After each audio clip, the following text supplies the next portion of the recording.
राम भारत, जय Shri Ram, Vande Mataram, the Lucknow dialogue पर आप सभी का बहुत-बहुत स्वागत है। मेरे साथ जुड़ रहे हैं Vinod Shukla sir, very senior journalist. Sir, आपका बहुत-बहुत स्वागत है। बहुत धन्यवाद नंदिता जी। सर, पाकिस्तान जो है अभी ऑपरेशन सिंदूर का जो उसका जो दर्द था, उसकी जो तकलीफ से उससे बाहर निकल ही नहीं पाया था और बलूचिस्तान ने उसके सीने के ऊपर चढ़कर जो है मूंग दलना शुरू कर दिया था। इतना ज़्यादा कि उनका जो लीडर है मीर यार बलोच, उसने ये कह दिया था कि हमको हमको आज़ादी चाहिए और भारत से और यूएन से जो है अपने लिए एक स्टेटस की मांग कर डाली है, उसका ऐलान कर दिया है और ये बोला है कि हमको रिपब्लिक ऑफ बलूचिस्तान के नाम से आइडेंटिफाई किया जाए। और उनका ये भी कहना है कि 70 से 80% बलूचिस्तान का जो हिस्सा है वो पाकिस्तान के कंट्रोल से बाहर हो गया है। इसको आप सर कैसे देखते हैं? ये तो दो तरफ से मार हो गई है पाकिस्तान के ऊपर। देखिए नंदिता जी, आप एक ऐसे विषय पर बात कर रही हैं जिसके अभी की स्थिति को समझने के लिए इतिहास में जाना पड़ेगा। मैं 2 मिनट आपके दर्शकों का लूंगा इसको बिल्कुल, एक्सप्लेन करने, बिल्कुल। जिससे बात समझ में आ जाए। जिसको हम अभी बलूचिस्तान के नाम से जानते हैं, उसका असली नाम जो है वो प्रिंसली स्टेट थी। उसका नाम कलात था। कलात के अलावा दो और प्रिंसली स्टेट्स थी जिनको मिलाकर के बलूचिस्तान बनता था। अभी का बलूचिस्तान का एरिया है। अ, तो जब भारत को स्वतंत्रता मिलने का पाकिस्तान ब्रिटेन के साथ बातचीत फाइनल हो गई कि अब 15 अगस्त को भारत स्वतंत्र हो जाएगा, 14 अगस्त को पाकिस्तान हो जाएगा। तो उसमें ये जो था कि जो प्रिंसली स्टेट्स हैं वो अपने हिसाब से चुन सकती हैं कि वो किधर जाएंगे। तो उसमें वो बड़ी कहानी है। हैदराबाद और बाकी 600-650 प्रिंसली स्टेट्स भारत के साथ आए, कुछ पाकिस्तान के साथ गए। लेकिन ये जो कलात वाला एरिया है, कलात के जो मतलब जिसको बोलते हैं खान थे, उनको खान ही बोला जाता था। कलात के जो खान थे उन्होंने अपना वकील जो है वो मोहम्मद अली जिन्ना को नियुक्त किया कि वो पाकिस्तान ब्रिटेन से बात करें और कलात को एक इंडिपेंडेंट कंट्री के रूप में मान्यता दें।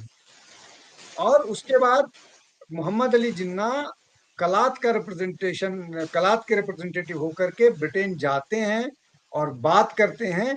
और आने के बाद कलात को 15 अगस्त को डेट में थोड़ा सा अगर कोई वो हो तो क्षमा चाहता हूँ, मुझे एग्जैक्ट अभी डेट नहीं जाना। लेकिन ये उसी समय की बात है, 14 या 15 अगस्त की बात, कि कलात को एक अलग इंडिपेंडेंट देश घोषित कर दिया गया है, वो देश घोषित हो गया। लेकिन उसके बाद जो है कुछ दिनों के बाद जब पाकिस्तान बन गया और जिन्ना उसके कायदे आजम बन गए, तो सेना के माध्यम से कलात पर कब्जा कर लिया गया। और जो खान थे कलात के, जिसको अब बलूचिस्तान बोला जा रहा है, उनको मजबूर किया कि वो जो पाकिस्तान या जिन्ना जिस टर्म्स एंड कंडीशन पर पाकिस्तान के साथ जुड़ना चाह रहे हैं, उसमें दो चीजें थी कि तर्क दिया गया, जिस तर्क के आधार पर कलात को पाकिस्तान से जोड़ा गया कि कलात इस स्थिति में नहीं है कि वो अपने एक्सटर्नल अफेयर्स, मतलब विदेश का मामला और अपनी सुरक्षा, अपनी आर्मी, ये मैनेज नहीं कर सकता है। इसलिए कलात इंडिपेंडेंट कंट्री नहीं रह सकता है। और लगभग 270-72 दिन इंडिपेंडेंट नेशन रहने के बाद कलात को पाकिस्तान से मर्ज करके उसको एक प्रोविंस बना दिया गया। वो एक बलूचिस्तान के नाम से प्रोविंस बना दिया गया। अब शुरू में जब ये हुआ तो थोड़े दिन तक चला, लेकिन बाद में रियलाइज हुआ कि कलात के साथ धोखा हुआ। और खान ने कहा कि जिन्ना ने उनके साथ धोखा किया।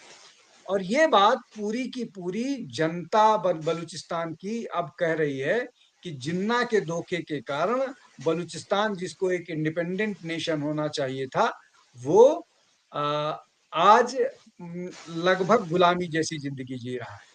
अब पाकिस्तान ने ऐसा क्यों किया? उसके पीछे कारण सिर्फ़ ये है कि कलात जो है या जिसको अब बलूचिस्तान बोला जाता है, वो मिनरली सबसे रिच इलाका है। उसका हाल कमोवेश वैसा ही है, जैसा भारत के झारखंड या ये कह लीजिए कि उड़ीसा का है, जहाँ पर मिनरल्स बहुत मात्रा में है, बहुत मिनरल्स के हिसाब से बहुत रिच है। और इसीलिए वहाँ पर चाइना की भी गिद्ध दृष्टि है। चाइना भी, और चाइना अपना वहाँ से सीपेक भी लेके जा रहा है, जो उसका चाइना पाकिस्तान इकोनॉमिक कॉरिडोर है, वो बलूचिस्तान से ही होकर के जाता है। तो ये जो बलूचिस्तान का मामला है, ये उस पे है। अब आपके प्रश्न पर आता हूँ नंदिता जी। ये जो बात है कि ये जो वहाँ पर हो रहा है, लोग विरोध प्रदर्शन कर रहे हैं, पाकिस्तान के खिलाफ खड़े हो गए हैं। अब वो लगातार चूँकि उनके लोगों को मारा जा रहा है, सप्रेस किया जा रहा है, और वो ये कह रहे हैं कि मैं हमारा इंडिपेंडेंट नेशन था, हमको इंडिपेंडेंस दी जानी चाहिए। और जो उनके नेता ने कहा है, वो सारी मिलाकर के मसला सिर्फ यही है कि जो वहाँ के लोग हैं, उनको उनके राइट्स नहीं दिए जा रहे हैं, उनके रिसोर्सेस का पंजाबी सेना, पंजाब के सिर्फ लोग वो उपयोग कर रहे हैं। तो इसके कारण वहां पर बहुत ज्यादा रिसेंटमेंट है, नाराजगी है। तो दो मसला है, एक ये कि जो वहां के संसाधन है उनका उपयोग लोकल्स के कारण नहीं हो पा रहा है, लोकल्स को फायदा नहीं मिल रहा है, एक। दूसरा ये कि उसकी अपनी इंडिपेंडेंट आइडेंटिटी हिस्टोरिकली रही है, वो पाकिस्तान का हिस्सा कभी नहीं बनना चाह रहा था। तीसरा, पंजाबी सुप्रवेशी ने पाकिस्तान की बाकी सारी इथनिक आइडेंटिटीज को बूट के नोक पर रखा हुआ है, चाहे वो बलूच आइडेंटिटी हो, चाहे वो सिंध आइडेंटिटी हो, चाहे वो खैबर पख्तूनख्वा के लोग हैं, उनका वजीर मतलब जिसको जो वो वाला खैबर वाला इलाका है, केपी जिसको बोलते हैं। तो ये एक बड़ी समस्या है, और ये पाकिस्तान को झेलना पड़ेगा। अब शायद पाकिस्तान इन सब को सप्रेस करने की स्थिति में नहीं है, इसलिए कि कम से कम जो ये बलूच वाला इलाका है, इन्होंने न केवल अंदर बल्कि इंटरनेशनली एक बड़ा सपोर्ट बेस तैयार कर लिया है। जी। सर अभी जैसे इनके जो नेता है बलोच के रजाक हैं, उन्होंने टीए जो टैग टीवी को भी उन्होंने एक बयान दिया जिसमें उन्होंने कहा था कि पाकिस्तान की सेना को इन्होंने इतना ज्यादा सप्रेस करके रखा है, इतना ज्यादा अपने कब्जे में कर दिया है कि वो रात में बाहर निकलने में डरती है। शाम 5 बजे से लेकर सुबह 5 बजे तक जो है पाकिस्तान की सेना सड़क पे दिखती ही नहीं है वहां पे। हवाला जो दिया है इन्होंने, उनका ये कहना है कि एक वायलेंस और जो एनफोर्स डिसअपेरेंस हुआ करता था, जहाँ से कि लड़कियों को, औरतों को उठा के ये लोग ले जाते थे, और मतलब और जो आदमी लोग रहते थे उनको एक तरीके से अपना स्लेव बना करके रखते थे। और तीसरा उन्होंने बोला है कि ह्यूमन राइट्स वायलेशन बहुत ज्यादा हुआ है। इसके लिए उन्होंने यूएन से भी गुहार किया है। आपको लगता है कि मतलब ये जल्दी में कुछ हो जाएगा इनका? देखिए, यूएन से तो कुछ नहीं होने वाला है। यूएन पर हम्म, तब दबाव पड़ेगा जब एक दो कोई देश उसको रिकॉग्नाइज कर देता है। हम्म, बाकी सारी चीजों के लिए निश्चित तौर पर जो ह्यूमन राइट वायलेशन है, वो सारी चीजें जो पाकिस्तान कर रहा है वो एक्सपोज होना चाहिए, हो रहा है। हम्म, देखिए, ये चीजें पिछले 70 साल से अब दबी इसलिए रही कि अमेरिका जो है वो पाकिस्तान को कटघरे में नहीं खड़े करना चाहता था, इसलिए कि अमेरिका का इंटरेस्ट था उस रीजन में अपने डोमिनेंस को बड़ा बरकरार रखने का। अफगानिस्तान में चूंकि उसकी सेना लंबे समय तक थी, अभी पिछले दिनों मतलब 3 4 साल 5 साल पहले वहां से गई है। भाग गई। आई अमेरिका आई अमेरिका सेना इसलिए थी कि वहां पर अमेरिका से पहले रशियन सेना थी। रशिया ने जब इवेक्युएट किया तो उसको अमेरिका ने टेक ओवर कर लिया। जो रशियन सेना थी वो कम्युनिज्म के खिलाफ लड़ाई लड़ रही थी, तो उस समय पाकिस्तान कम्युनिज्म के खिलाफ लड़ाई में रशिया के साथ था। तो ये जो ग्लोबल दो सुपर पावर अपने जमाने की थी, वो किसी न किसी तरह से पाकिस्तान को प्रोटेक्ट कर रही थी। तो उस प्रोटेक्ट करने में ये जो इंटरनल रिसेंटमेंट था, ये हम्म, रिसेंटमेंट दबा रह जाता था, ये इसको उभरने नहीं दिया जाता था, इसलिए कि इनको ग्लोबल वॉइस नहीं मिलती थी। आप ग्लोबल हम्म, वॉइस तभी मिलेगी जब ये ग्लोबल पावर्स की वो होगी, या फिर आप इस्लामिक जो एक अलग से एक पैरेलल वर्ल्ड है, जहां पर किसी को जुकाम भी हो जाता है, हम्म, आप मतलब इलीगल तरीके से कहीं शरण लेने जाएं और आप पानी में गिर जाएं, आपको जुकाम हो जाए, तो वो एक ग्लोबल इशू बन जाता है।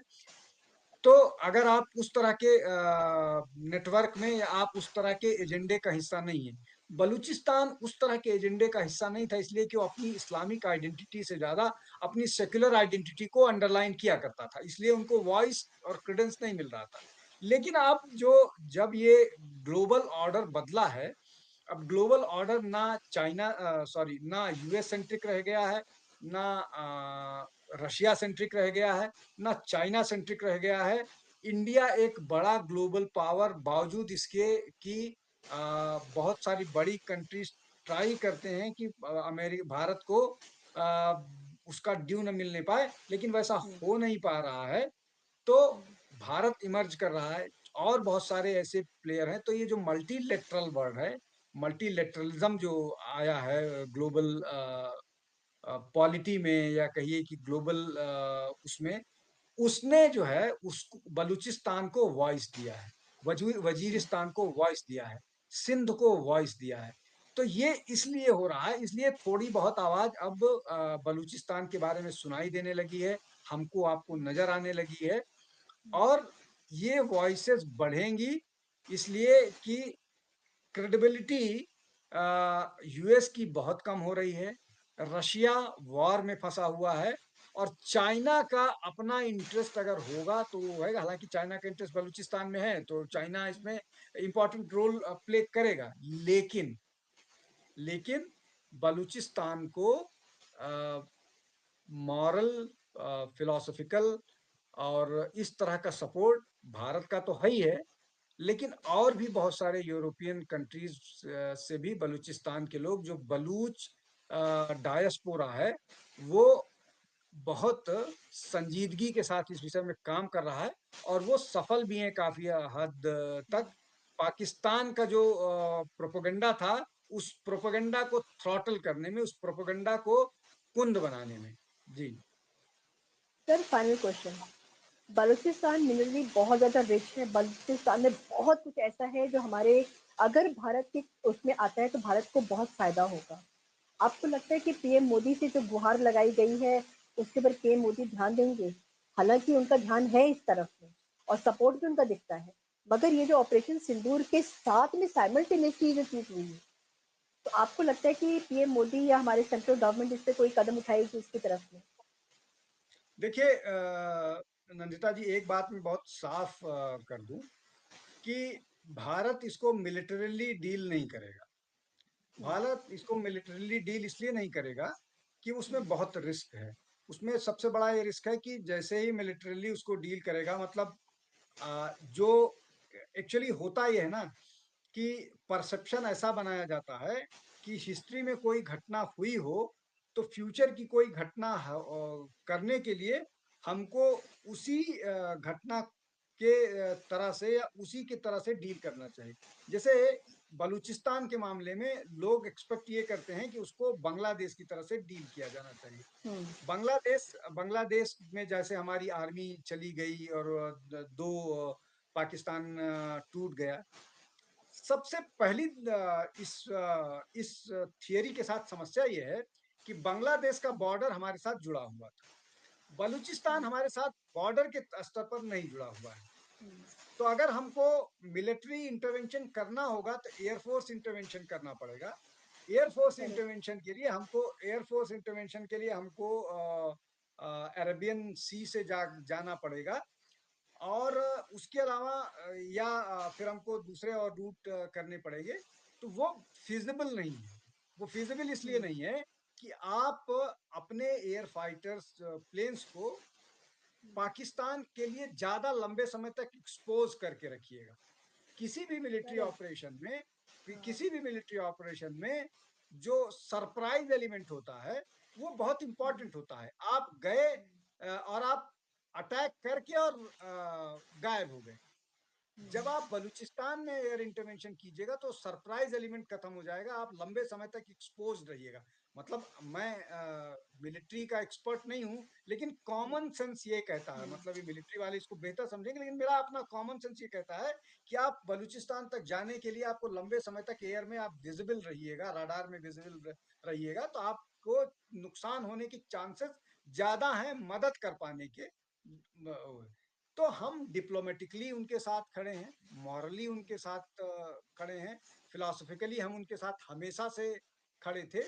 प्लस और भारत सरकार किस तरह से उनके साथ खड़ी है मैं ये नहीं बता सकता, इसलिए कि मेरे पास उसकी जानकारी नहीं है। और मुझे लगता है कि इसकी जानकारी किसी के पास नहीं होगी। जो जो मुझे बोलेगा कि भारत सरकार ऐसा कर रही है, भारत सरकार ऐसा कर रही है, ऐसा चाहती है, वो झूठ बोलता है। किसी को जानकारी नहीं होगी। खैर, तो कुल मिला करके जो आपका प्रश्न था कि क्या ऐसा होगा जैसा है कि वो एक अलग देश बन जाएगा, वो हो सकता है, लेकिन उसके बहुत सारे और तरीके हैं। तरीका उसका जो मुझे साफ साफ समझ में आ रहा है, क्योंकि आपका प्रश्न सीधा था इसलिए मैं उसको सीधे उस पर खत्म करूंगा कि अगर कोई देश, से फॉर पाकिस्तान, अगर वो पाकिस्तान की मिलिट्री बलूचिस्तान के रेबेलिय जो जिनको आप स्वतंत्रता सेनानी कह लीजिए, उनसे हर रोज पिट रहा है और वो बलूचिस्तान में अपने पोस्ट पर नहीं रह पा रहा है, तो वो एज गुड एज बलूचिस्तान का इंडिपेंडेंस ही हुआ ना। उसको आज रिकॉग्नाइज करें, कल रिकॉग्नाइज करें, महीने भर बाद रिकॉग्नाइज करें, 2 साल बाद रिकॉग्नाइज करें, पाकिस्तान का कंट्रोल दो जगह से पूरी तरह से गायब हो गया है। तीसरी जगह जारी है, दो जगह मैं बता देता हूँ। बलूचिस्तान से 80% वो पाकिस्तान सेना उन पर निष्प्रभावी है। और पीओके की एक बड़े इलाके पर पाकिस्तान अब गायब हो चुकी है, वहां पर वो है नहीं। पीओके भी लगभग इंडिपेंडेंट जैसा, मतलब इंडिपेंडेंट मतलब वो लगभग ऐसी स्थिति में है कि किसी भी हो समय भारत के साथ वापस मतलब भारत का वापस उस पर कंट्रोल हो सकता है। ये दो स्थितियां पाकिस्तान के लिए हैं जो खतरनाक हैं। खैबर पख्तूनख्वा में भी विवाद चल रहा है, और आज भी मैं देख रहा था कि सिंध में लगातार विरोध प्रदर्शन जारी है। वहां पर अभी सिविल प्रोटेक्शन प्रोटेस्ट चल रहा है। सिंध अकेला ऐसा इलाका है जहां पर हिंदू अभी भी सबसे ज्यादा है, लगभग 70-80 लाख के आसपास हिंदू अभी भी वहाँ बचे हुए हैं। झूलेलाल की कृपा है उन पर, जब तक बचे हैं। तो ये, तो मुझे लगता है कि अभी पाकिस्तान की स्थिति इसी के इर्द गिर्द है। बाकी डेवलपमेंट ये ऐसा है कि वो किसी भी क्षण किसी भी हो सकता है हम लोग सो करके उठे तो बलूचिस्तान एक अलग देश हो सकता है अगले 2 साल बाद इस तरह का कोई शुभ समाचार हमको मिले, लेकिन ग्राउंड रियलिटी ऐसी ही है नंदिता जी। बिल्कुल सर, क्योंकि जिस तरीके से चेंजेस हो रहे हैं और जो दृश्यम जिसको कहते हैं ना, वो हो रहा है कि आपने सही बोला कि सुबह सो के उठे पता लगा बलूचिस्तान एक अलग देश बन गया। हो सके 2 साल भी लग जाएंगे। तो देखते हैं, क्योंकि इस भविष्य के गर्भ में बहुत सारी चीजें ऐसी दबी हुई है। और वर्तमान में जो हम देख रहे हैं वो एक बहुत सरप्राइजिंग एलिमेंट्स लेकर सब चीजें हमारे सामने हो रही हैं। Thank you so much sir, आपने बहुत अच्छी जानकारी दी है। और आपने जो पास्ट बताया बलूचिस्तान के बारे में, वो तो मुझे भी नहीं पता था। और मेरे को भी, मेरी भी नॉलेज बढ़ गई इस चीज को लेकर। Thank you so much sir, और आपका बहुत बहुत बहुत बहुत धन्यवाद। धन्यवाद। जय हिंद, जय भारत, भारत माता की जय।